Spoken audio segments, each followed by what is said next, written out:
What's up, everybody? Well, as you can see behind me, I've got a Ferrari front bumper rigged up in the worst way possible. About a foot and a half of it is sticking out of the back end of this Honda Accord. Today we're going to be talking about my front bumper troubles, the status of the Ferrari, and of course, this front bumper here. Stay tuned. There it is in all her glory. Nicely packed away in this crate. Really couldn't appreciate that anymore, especially when you know the story behind the other bumpers that came in.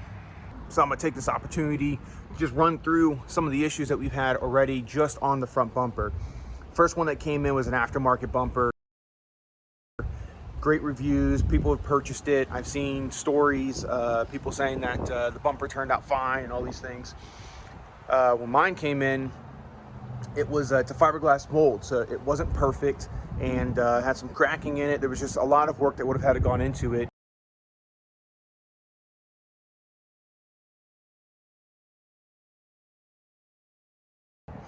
So I had to send that back. And the interesting story about that is when the bumper arrived, of course, I opened it with the truck driver here.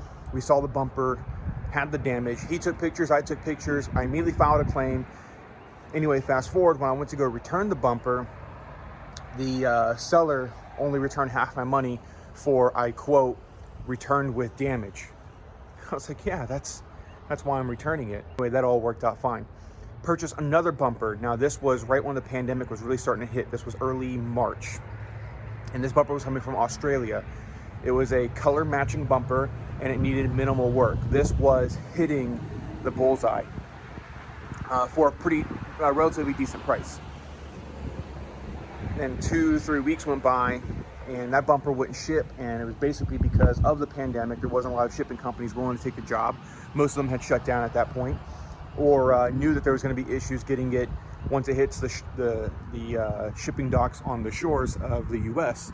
We knew there was going to be a holdup or some type of issue. So that deal fell through. Very, very unfortunate. And then we have this, the third bumper that I hope is going to work out just fine. We're going to go ahead and open it up now and see what it looks like. I quite admire this, not only in a wooden shipping crate, but packed away in boxes and paper. That's impressive.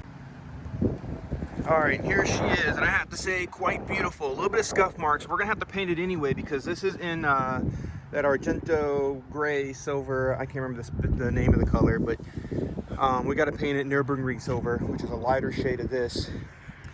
So these scuff marks will all come out anyway. In terms of actual damage, there is little to none, because all of this is going to come out when we sand the paint.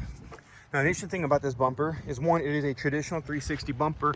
You can tell because this is not you can't see. This is not accentuated like the Challenge Stradale. The Challenge Stradale, this comes out a little bit more, gives you a little bit more on the lip, maybe like an inch or so, and really comes out to here where it is really defined.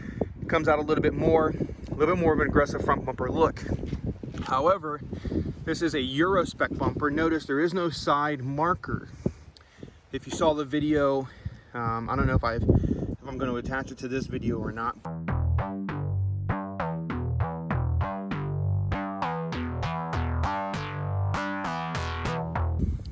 The traditional bumper has a orange side marker here. I'm sure you would have seen in one of the other videos that I posted. So this is a OEM 360 bumper, but it is Euro spec, which will make this car a little bit more unique. I don't know better, but definitely unique. It was a hell of a time finding a bumper, as you have already heard. It was 2.5 months in the making to find one that's in good condition, and better yet, a good price. This guy will do just fine. No damage. There was some patchwork done here at some point, but as you could tell from underneath, that had been properly fixed and painted sometime in the past. Couldn't be happier.